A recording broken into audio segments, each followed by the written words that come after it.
On va parler du laboratoire du chapitre 6 avec la méthode de Monte-Carlo. Dans ce chapitre, on souhaite calculer l'intégrale de moins a à a de la fonction 5 exponentielle moins 2x carré moins 1.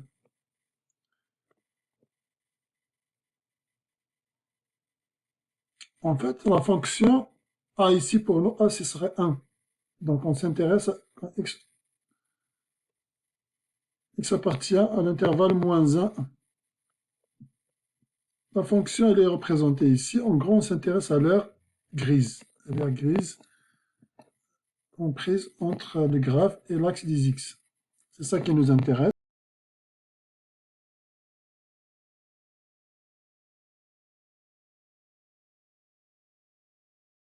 Pour cela, on va générer 10 000 points aléatoires.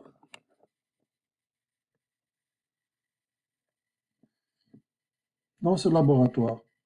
Et les points aléatoires seront générés donc par un générateur que vous allez créer vous-même. On va faire le travail avec Excel. Et il va y avoir 3 sections. Générateur du nombre aléatoire, dans lequel on va générer les nombres. Une section pour tester le générateur. On va faire un test de qui2, dans lequel on va montrer en quelque sorte que ce générateur est décent. On peut l'utiliser. Et une autre feuille Excel dans laquelle on va faire vraiment la méthode de Monte-Carlo qui nous permet justement d'approcher cette intégrale. Premièrement, donc, on va faire une feuille 1. C'est le générateur de nombres aléatoires. Ça, c'est un générateur. Donc, dans cette table, dans cette feuille 1, on va avoir 3 tableaux.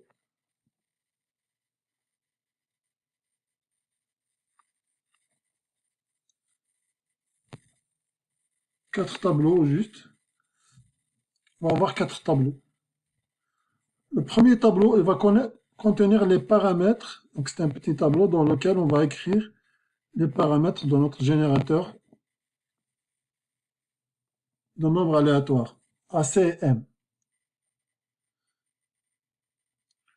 Donc les choix de ACM, c'est vous qui allez les choisir. Mais donc essayez de faire en sorte de choisir des paramètres pour avoir un générateur décent, un générateur correct, qui va faire passer, qui va réussir le test de qui2, le test de conformité de qui2. Donc je vous conseille de prendre un déjà très grand et puis essayer de voir comment vous allez procéder. Pour le choix de x0, on ne va pas le prendre comme ça, juste au hasard. On va utiliser la fonction maintenant de Excel. Pourquoi? Parce qu'on aimerait que de temps en temps,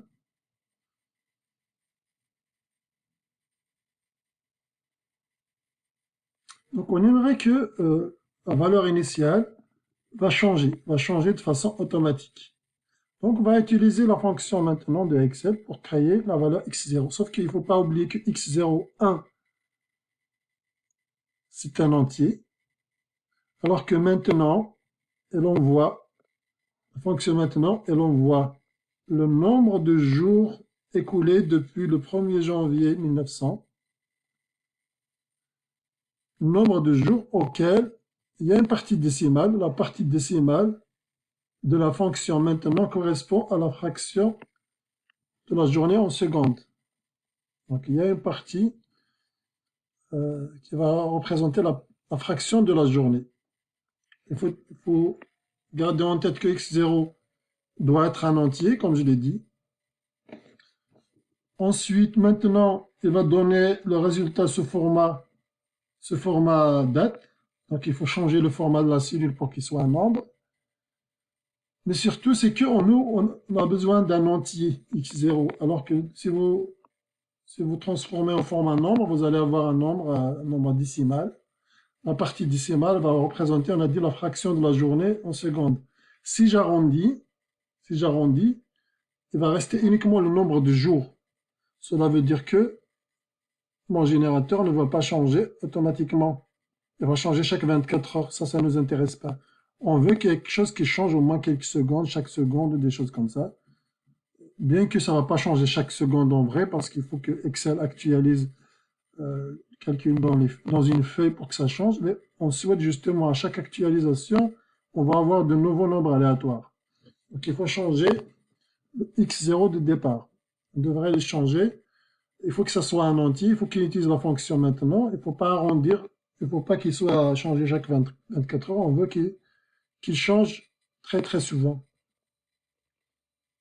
Ça, c'est le premier point. Donc, le tableau des paramètres avec x0 qui est initialisé avec la fonction maintenant. Ensuite, on veut un deuxième tableau.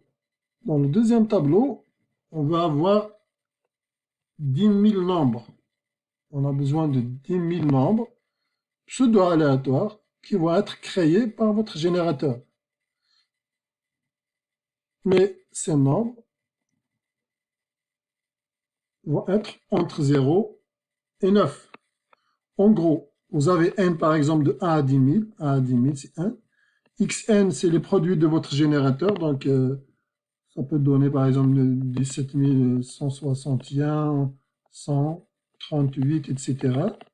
Mais là, on a vu comment transformer le résultat. On le transforme en un entier. Moi, dans cette colonne, je veux un entier qui va être entre 0 et 9. Voilà. Donc, on va avoir par exemple 9, 8, 0, 1, 9, 8, etc. 7, 6, etc. En gros, on a besoin d'une colonne qui va avoir des nombres, des entiers générés de façon aléatoire avec votre générateur.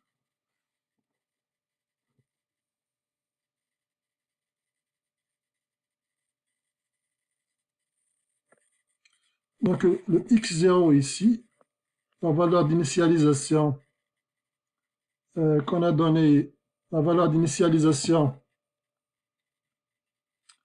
x0, elle va être donc dans le tableau 1.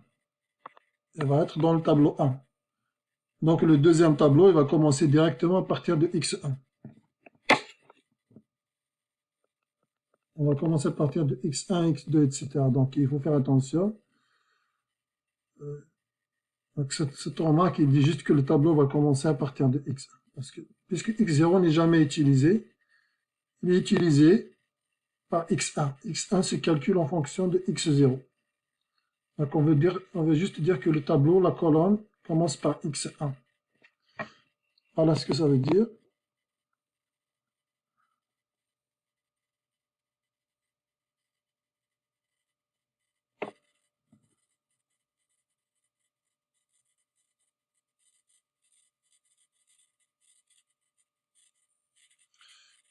Une fois le tableau il est créé, il est terminé, on va créer le nom donné qui 2 pour faire référence plus efficacement aux 10 000 nombres entiers pseudo-aléatoires. Comment on va faire ça avec Excel? Supposons donc que j'ai une colonne X qui contient certaines données.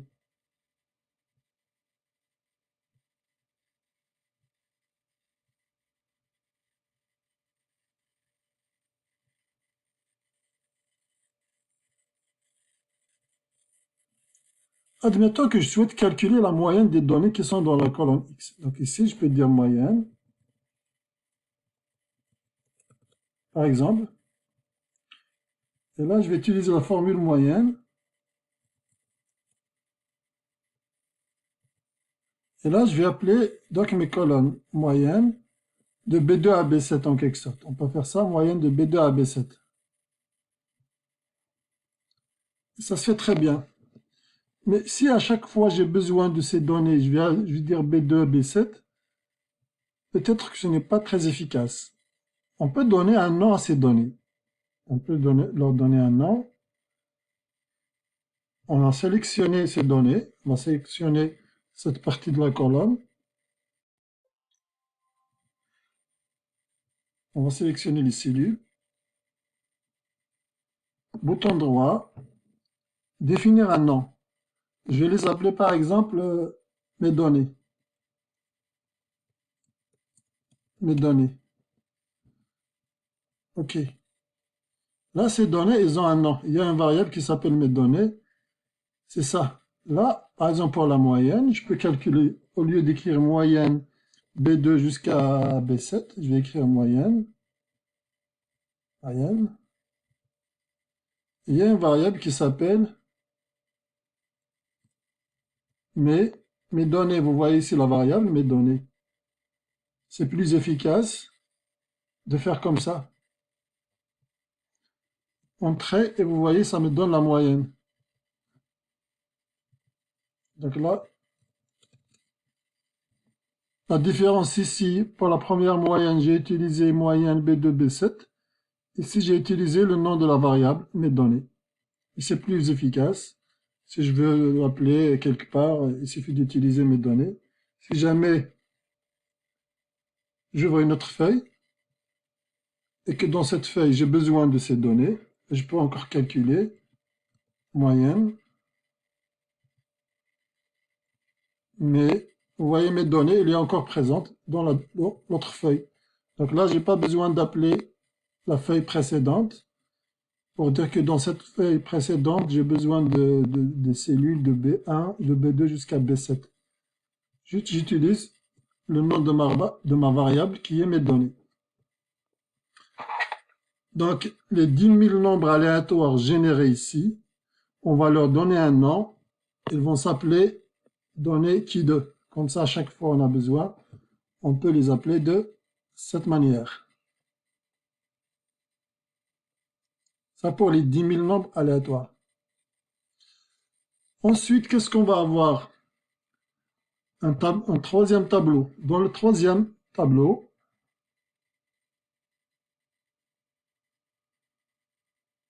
donc on a un troisième tableau qui va nous permettre de créer les couples XI, YI, les couples aléatoires. X, Y, ce sont les points qu'on va utiliser pour la méthode de Monte-Carlo. Ok? C'est ça qu'on va utiliser. Donc, c'est ce tableau numéro 4. Numéro 3. En gros, on a le XN. Les XN sont des chiffres. Par exemple, le 17, 163, 159, etc. C'est des chiffres générés par notre générateur congruentiel. Celui-là, on va l'utiliser pour le XI. Pour les XI, les composantes de notre point. Sachez que le XN ici, ce sont des entiers. Hein, des entiers. Alors que le XI ici, c'est un point. Pour Monte Carlo, par exemple, si on a besoin de XI entre 0 et 5, eh bien, le XI va être entre 0 et 5, et le YI, par exemple, entre 1 et 4. Ça, c'est le YI pour la méthode de Monte Carlo. Donc ça, ce sont les composantes de mes points. Ça, ce sont les XN qui sont générés par mon générateur congruentiel. Ce sont vraiment les trucs qu'on obtient modulo, etc. avec les paramètres de votre générateur aléatoire. Mais il y a quelque chose, c'est que Xn ici, Xn, on a besoin de 10 000 Xn. On a besoin de 10 000 Xn. Ce sont les 10 000 qu'on a pris ici, en fait. Ce sont les mêmes 10 000. Vous pouvez prendre les mêmes 10 000 ici. Vous avez généré plus haut. Mais on a besoin de 10 000 YN. Les 10 000 YN, mais nous, on est en train de les générer avec le même générateur. Si par exemple celui-là, si cette suite commence avec X0, si celui-là aussi il commence avec X0, ben, on va avoir vraiment des composantes identiques, les composantes X et les composantes Y, parce que celui-là, les chiffres qui sont là, les Xn qui sont là, ils sont utilisés pour la composante Xi de nos points. Les Xn ici seront utilisés pour calculer la composante Xi. Et les Y et les Xn qui sont là seront utilisés pour la composante YI. Donc celui-là, on a 10 000 nombres aléatoires. Ici, on va avoir 10 000. Mais ils ne peuvent pas commencer tous au même moment, parce qu'on a dit qu'ils ne sont pas vraiment, ils sont pas aléatoires. C'est une suite, c'est juste une suite. S'ils commencent pareil, on va avoir exactement les mêmes chiffres. Par exemple, 17, 17, 15, 15, etc. On ne veut pas de ça. Alors, qu'est-ce qu'on a dit ici? On va avoir de x1 jusqu'à x 10 000, les 10 000. Cette suite commence avec x0 qu'on avait initialisé avec la fonction maintenant. Mais le x1 qui est là, la première valeur ici, il sera initialisé avec la dernière valeur obtenue dans ce tableau. C'est la dernière valeur ici qui va être utilisée pour générer la première valeur de cette colonne. Donc la première valeur ici, x1, on utilise x0 de la fonction maintenant pour la générer. La première valeur ici, si on veut l'appeler x1 ou x1' si vous voulez, on va utiliser la dernière valeur ici. Ainsi, on va avoir 10 000 observations qui sont en moins différentes, parce que sinon, on va avoir exactement des couples identiques si les suites sont initialisées de la même manière. Donc ça, c'est le premier point. Ensuite, maintenant, le xi. Le xi, ce sont les coordonnées de nos points. Les coordonnées de nos points par rapport au problème qu'on souhaite résoudre, par rapport à ce problème. Est-ce que x est entre moins 1 et 1? Est-ce qu'il est entre 0 et 1? Est-ce que y est entre 0 et peut-être 4? À vous de voir. Donc, il faut faire en sorte que la colonne xi contient nos valeurs aléatoires qui sont dans la valeur correcte. Et les yi également. Donc ici, c'est calculé de la première colonne. Et les vecteurs de la colonne yi à l'aide de la deuxième colonne. À l'aide. Ensuite, la vérification. Qu'est-ce qu'on vérifie? On vérifie si le yi est sous la courbe ou pas. Donc, on a la fonction f de x. La fonction f de x, elle est là. Vous l'avez là. On veut savoir, est-ce que f de x est supérieur à yi ou non? Est-ce que yi appartient à la région qui nous intéresse? On voudrait que cette colonne affiche des 1 et des 0. 1 et 0, 1, 0, etc. Si le point xi, yi appartient à la région qui nous intéresse, ça doit afficher 1, sinon ça doit afficher 0. Pour cela, vous pouvez utiliser la fonction si vous voulez, sinon vous pouvez utiliser autre chose. Donc ça, c'est pour la vérification. Cela, on va l'utiliser pour la méthode de Monte Carlo. Ces données, on va les utiliser pour Monte Carlo. Pour calculer l'air sous la courbe. Donc la colonne vérification, on a dit, contient des 0 et des 1. Vous pouvez utiliser la fonction ci. Maintenant, un tableau numéro 4. Il va contenir les points nécessaires à tracer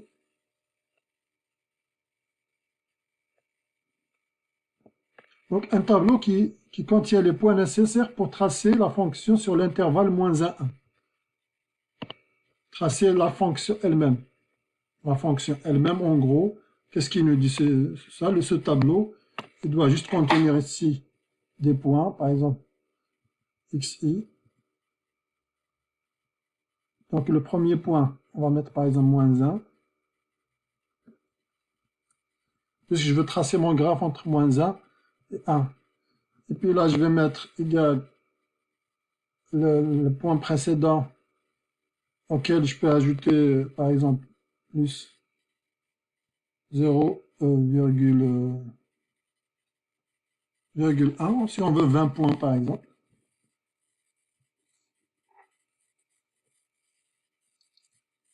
Et là, je vais essayer de faire en sorte d'avoir 20 points.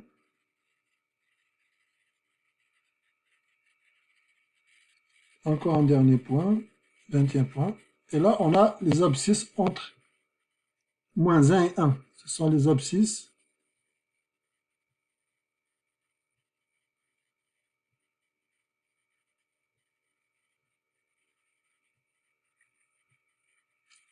si on souhaite tracer notre fonction. Et si on peut mettre f de x, et donc là, vous pouvez tracer la fonction f de x ici.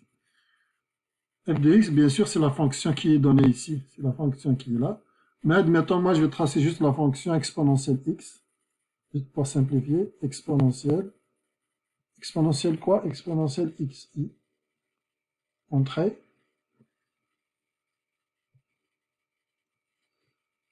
Et là, j'ai la valeur de ma fonction. Bien sûr, il faut améliorer un petit peu la présentation des tableaux, etc.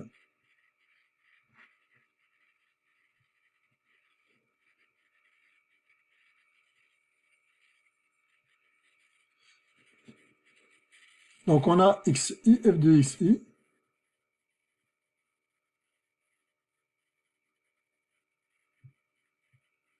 On peut améliorer l'affichage également ici, par exemple laisser juste 4 décimales ou des choses comme ça, pour ne pas pour une meilleure présentation du travail.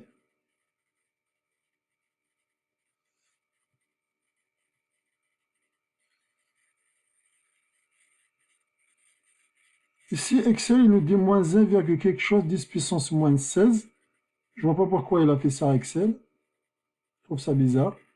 Alors que là, on a dit juste la quantité d'euros plus 0,1. Donc, moins 0,1 plus 0,1, ça va donner 0. Je vois pas pourquoi il a fait ça. On va corriger, on va mettre 0. Donc, il y a très peu de différence entre les deux valeurs, mais c'est 0 et c'est pas la quantité qu'il a donnée. Voilà. Donc, parfois, il y a des surprises avec Excel. Donc, on a la fonction ici. Et c'est ça un tableau qu'on vous demande ici, un tableau. Qu'est-ce qu'il y a? Fonction. Un tableau contenant les points nécessaires à tracer la fonction f de x sur l'intervalle moins 1, 1. Voilà les points nécessaires. Et là, vous pouvez tracer la fonction, par exemple. Pour tracer un graphique, on peut sélectionner, par exemple, ici les points, le f de x. On va mettre insérer, insertion graphique. Et on va choisir, par exemple, une courbe empilée. Ok, mais si on a une seule courbe, c'est l'exponentielle que je viens de dessiner. C'est pas la fonction, bien sûr, du laboratoire, c'est une autre. C'est juste l'exponentielle x ici. Et puis, il faut mettre un petit peu de l'ordre ici. Par exemple, les étiquettes de l'axe des x, on voudrait que ce soit la colonne x. On va mettre mise en forme de l'axe. Non, on va cliquer sur les données d'abord. Sélectionner les données pour l'axe. Ça, c'est les étiquettes de l'axe horizontal modifié. Et on va choisir la colonne de xi comme étiquette. On voit, il a inclus ici le titre. On va désélectionner le titre. On va laisser juste les chiffres. Et là, vous voyez que maintenant, on a un axe un peu correct. Pour notre fonction, on peut faire apparaître aussi les droites pour l'axe horizontal et l'axe vertical. Si je clique ici, je peux faire mise en forme de l'axe. Et là, je clique on va mettre un trait plein pour l'axe vertical. On peut faire la même chose avec couleur noire ici. On peut choisir la couleur, on peut choisir l'épaisseur, etc. Pour l'axe des X, également, on peut faire apparaître un trait. Cliquons ici. Trait plein pour l'axe horizontal. Et on obtient donc ce graphique. Donc pour ce graphique, on n'a pas besoin que, par exemple, l'axe vertical va passer exactement en 0. Pas besoin, on peut la laisser telle qu'elle est. Il faut juste mettre en ordre, mettre le titre du graphique, etc. Revenons au laboratoire avec la remarque suivante. Donc il faut bien présenter les données. Donc pour les chiffres, il faut représenter un nombre adéquat de décimales. Pour les nombres réels, donc il faut donner un titre à chaque colonne du tableau, etc. Donner un titre s'il y a un graphique à titre. Encadrer le tableau, donc vous pouvez mettre un jeu de couleurs ici, comme ici, pour que ce soit lisible, etc. Ça, c'est donc remarque pour la feuille 1. Feuille 2, test de qui 2. Dans la feuille 2, qu'est-ce qu'on fait? Donc, on a, dans cette feuille, on va utiliser notamment le tableau 1, le tableau numéro 2, dans lequel on a généré des nombres de 0 à 9. Alors, qu'est-ce qu'on va faire? Qu'est-ce que doit contenir la feuille numéro 2? Donc, on va avoir un tableau des fréquences théoriques et des fréquences observées, auxquelles on ajoute l'écart entre les deux nombres. Pour faire notre test, en gros, qu'est-ce qu'il va contenir? À peu près la chose suivante. Donc là, je ne vais pas mettre un titre, je vais mettre juste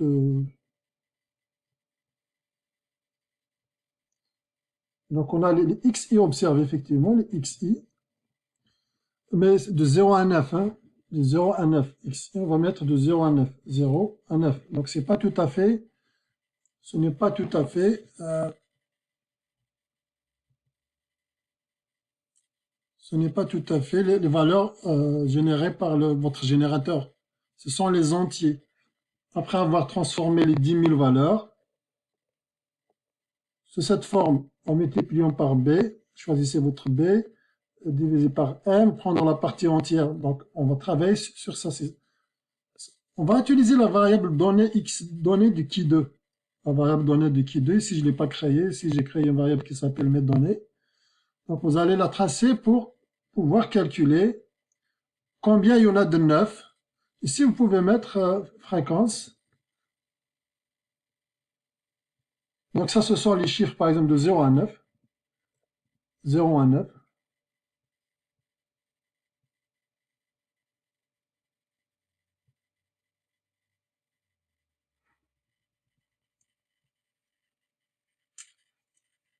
C'est 0.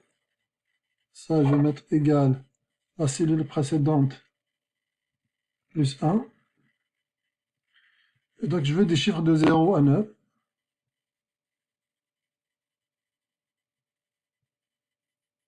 Ici, vous allez faire, par exemple, les fréquences. Fréquence, ça veut dire combien on les a vues dans les données générées aléatoirement. Et ça, c'est les fréquences théoriques. Donc, c'est les TI, si vous voulez. Ça, c'est les fréquences observées. Fréquences observées, I. Les fréquences théoriques, on a vu qu'on a généré 10 000 nombres. 10 000 nombres et on a 10 valeurs. Si le générateur est bon, on doit avoir autant de 9, autant de 8, autant de 7, etc. Donc, à vous de savoir combien il faudrait avoir pour chaque fréquence théorique. Mais ici, on doit savoir combien de 0 il y a dans notre liste. Combien de 1, combien de 2, etc. Donc, on peut utiliser la variable donnée de qui2 qu'on avait déjà créée dans la page précédente pour faire ça. Pour compter le nombre de 0 et de 9, etc., de 1, de 2 dans notre tableau, on revient donc au tableau qu'on a créé précédemment, à celui-là, puisque c'est ici qu'ils vont apparaître ces chiffres. Donc là, c'est notre générateur, mais c'est là qu'on va voir les chiffres. Voilà, donc c'est ça qu'on appelle données liquides. C'est ça, ce sont les 10 000 nombres entiers. Très bien, donc on n'avait pas besoin de donner un autre nom à cette colonne. Elle a déjà un nom. On fait quoi? On va ici, on va compter le nombre de 0. Donc là, moi, j'ai pas la variable qui s'appelle données qui 2, mais je crée une autre colonne, juste pour vous dire comment faire. Donc là, je peux compter combien de 0 en utilisant la fonction suivante.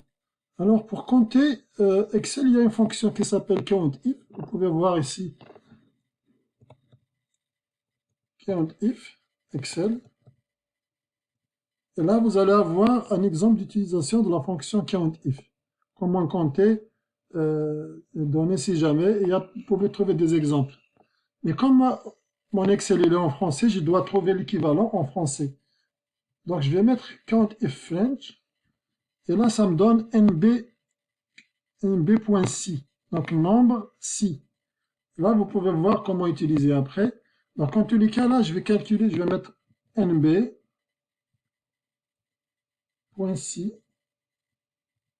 Si, voilà. C'est ça ma fonction. Là, c'est la plage. La plage, donc, je vais mettre de là jusqu'à ça. Mais s'il y a une variable qui s'appelle données qui 2, vous mettez données qui 2. Et là, le critère, c'est quel critère que je vais compter? Je vais compter, par exemple, le nombre de 0. Est-ce que ça va marcher en mettant directement 0, ou bien il faut mettre égal à 0, on va voir ça. Ou bien on peut aller voir. Voilà. J'ai mis juste des 0, count if c'est égal à 0. Combien de 0? 1, 2. Je vais compter combien de 1. Encore 2. Ah non, j'ai mis combien de 0? Donc là, je mets 1.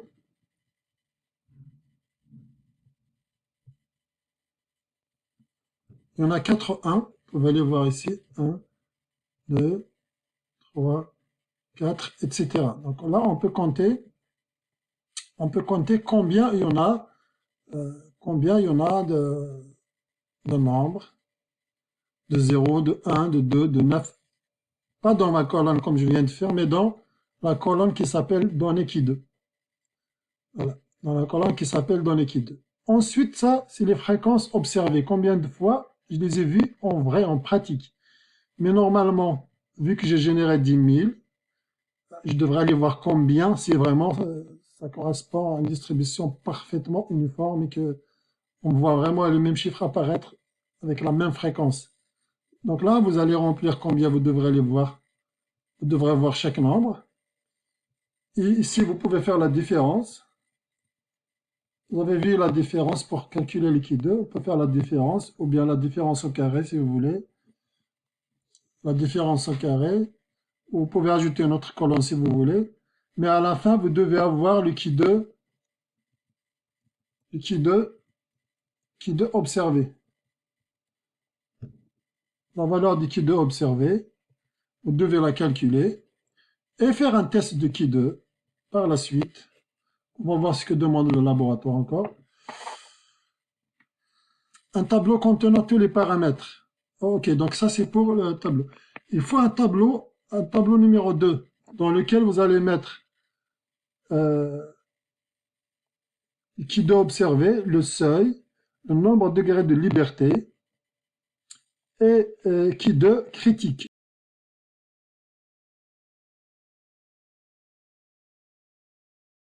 En gros, vous allez créer quelque part ici un tableau. Vous allez mettre qui de, ou qui doit observer si vous voulez. Vous allez faire alpha. Si vous ne pouvez pas dessiner alpha, vous pouvez mettre juste alpha. Et l'autre variable, vous pouvez l'appeler V, même si c'était nu. Et qu'est-ce qui reste? Le nombre de degrés de liberté, ça c'est V. Qui doit observer. Et on a dit pour le Q de critique, il se calcule en utilisant le seuil et le nombre de degrés de liberté de la fonction Q2. On a vu en classe comment faire ça. Vous pouvez utiliser la fonction Q2 point inverse. Essayez de voir, cliquez sur l'aide et va vous dire comment l'utiliser. Continuons avec le laboratoire.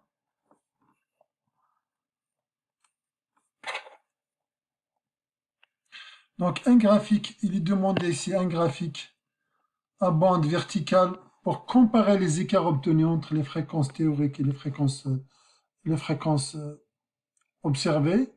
Donc on a besoin d'une colonne pour la différence. Donc comme j'ai dit ici, vous pouvez mettre la différence au carré. Donc vous avez besoin finalement d'une colonne qui fait juste la différence.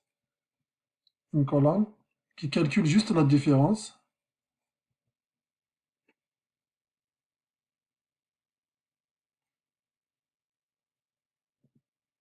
Voilà. Mais la différence peut être négative, donc il faut s'assurer qu'elle soit positive ici. De toute façon, après, on va l'élever au carré. Pourquoi il faut s'assurer qu'elle soit positive? Parce qu'on a besoin de faire un genre d'histogramme, hein. Un diagramme en barre. Diagramme en barre, vertical.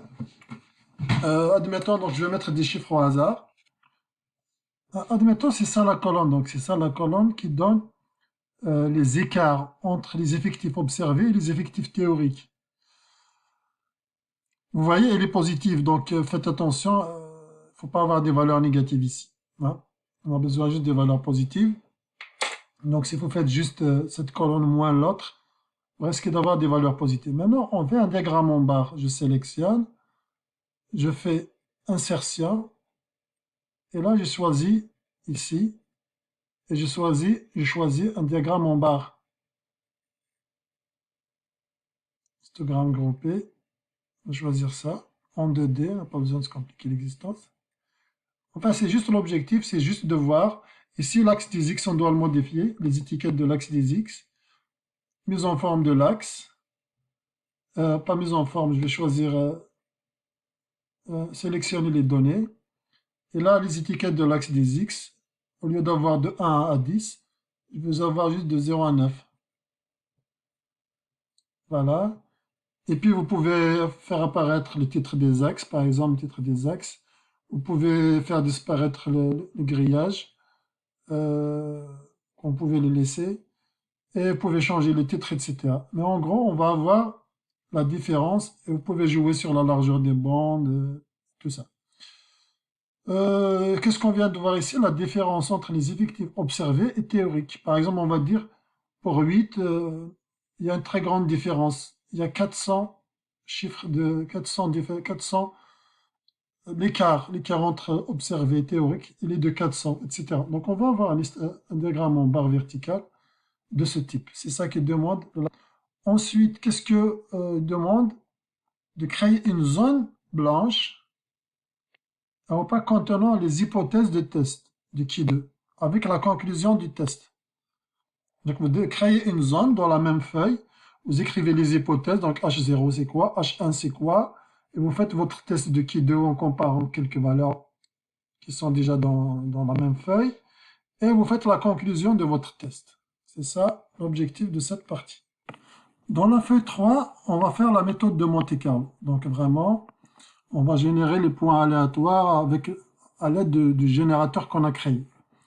Alors, la troisième section de votre document Excel sera consacrée à la résolution des problèmes qui nous intéressaient, avec la méthode de Monte-Carlo, en utilisant le générateur aléatoire que vous avez créé vous-même. Qu'est-ce qu'il doit contenir? Un graphique de type nuage de points qui contient la courbe de la fonction f, ainsi que vos 10 000 points pseudo-aléatoires. Donc on revient à la courbe, on va voir comment incorporer un nuage de points à l'intérieur. Donc admettons que c'est ça mon graphique. Donc l'objectif c'est d'ajouter les points. En fait je viens de créer quelques points ici, 17 points je crois. L'abscisse est l'ordonnée. Mais en fait c'est pas ça que vous allez utiliser. Vous devez utiliser les points qui sont dans ce tableau. Voici les abscisses, voici les ordonnées. C'est les points que vous avez créés. Donc c'était la feuille numéro... C'était la feuille 1. C'était la feuille 1. Vous pouvez donner un nom aussi. Vous les appelez XI ou YI ou des choses comme ça. Abscisse, ordonnées, pour les appeler. Si vous voulez, vous pouvez leur donner un nom pour les appeler. Moi, dans l'objectif, moi, dans cette présentation, je viens juste de créer quelques points. On va voir comment les ajouter à notre graphique. D'abord, si on veut juste un nuage de points, on peut juste les sélectionner comme ça. Donc là, ici, c'est des points entre 0 et 1. Je crée des points entre 0 et 1. Donc, mon graphique est entre -1 et 1. Donc, en tous les cas, pour les X, je peux modifier ma formule. Donc ici, vous allez utiliser, comme j'ai dit, les données de votre tableau. Donc moi, je vais utiliser, je vais modifier quand même pour avoir des points entre -1 et 1. Je vais modifier ma formule, mais c'est pas ce que vous allez faire vous-même. Hein.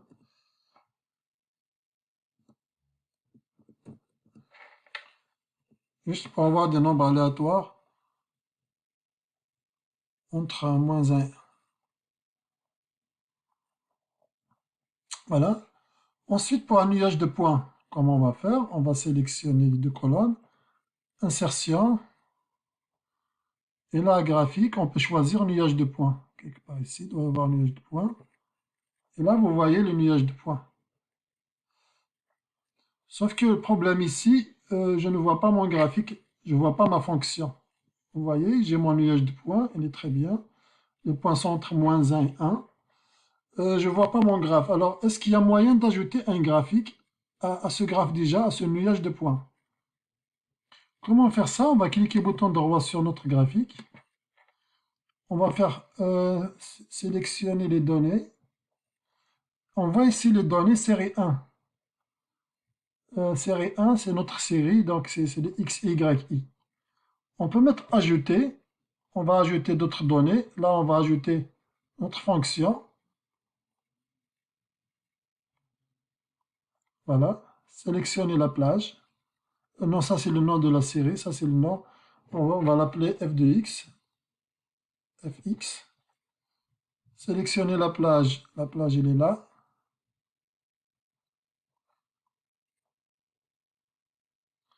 Valeur de la série des ordonnées. Non, ça, valeur de la série des abscisses. Ça, ce sont les abscisses. Donc les abscisses, ce sera ça. OK. Et les ordonnées ici, la valeur de la série des ordonnées, ce sera ça. Et il faut supprimer ça. Et on fait entrer. OK. On voit la série numéro 2 et la fonction, la deuxième fonction, la fonction exponentielle, il apparaît ici aussi comme un nuage de points. Alors, je modifie juste ici la colonne pour avoir des ordonnées entre 0 et 4, au lieu de, ils étaient entre 0 et 1. Donc là, on va avoir les points dans tout le rectangle moins 1 fois 0,4. Et notre fonction, c'est la courbe orange. Bien sûr, vous pouvez essayer de voir comment changer, par exemple, la forme des points, etc. Transformer une série de données, etc. Essayez de voir ici qu'est-ce que vous pouvez faire.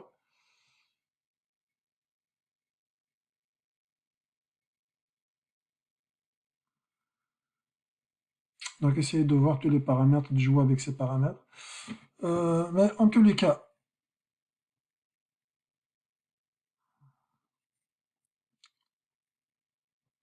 pour le graphique, on n'aimerait pas avoir un nuage de points. On va modifier le type de graphique. Modifier le type de graphique. Là, on voit, donc pour la courbe orange, on a des nuages de points. On va choisir quelque chose d'autre. On va choisir une courbe pleine comme ça. Et là, vous voyez, donc, qu'est-ce qu'on peut obtenir? Les points, vous pouvez changer l'épaisseur des points si on a beaucoup, etc. Vous pouvez essayer de faire ça. Donc, en gros, c'est ça qu'on aimerait. On aimerait en fait visualiser où se situent les points qu'on a gérés, les 10 000 points par rapport à notre graphique, à notre fonction, qui bien sûr, ça ne sera pas celle-là dans votre laboratoire, mais c'est ça, on voudrait les situer. Les points.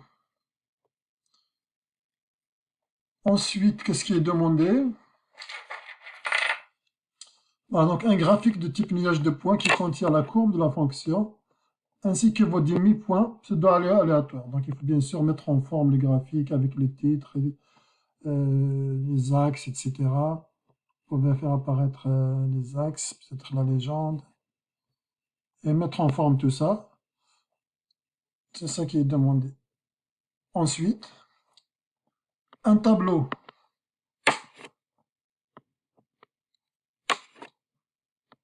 Un tableau qui contient l'information nécessaire au calcul de l'aire sous la courbe. Donc l'aire de la région utilisée, on a dit, avec la méthode de Monte-Carlo. Vous devrez utiliser une certaine formule pour calculer une aire sur la courbe. Une zone de texte, vous avez écrit une zone de texte quelque part, hein, qui est visiblement facile à voir, mise en valeur, mise en évidence. Et donc l'aire, vous écrivez l'aire sur la courbe est telle chose. Ne pas oublier de bien présenter les tableaux. Parfait 1. De bien présenter vos graphiques, identifier les axes, mettre un titre de graphique, mettre la légende de besoin, fixer la graduation de la valeur maximale, minimale des axes nécessaires, etc.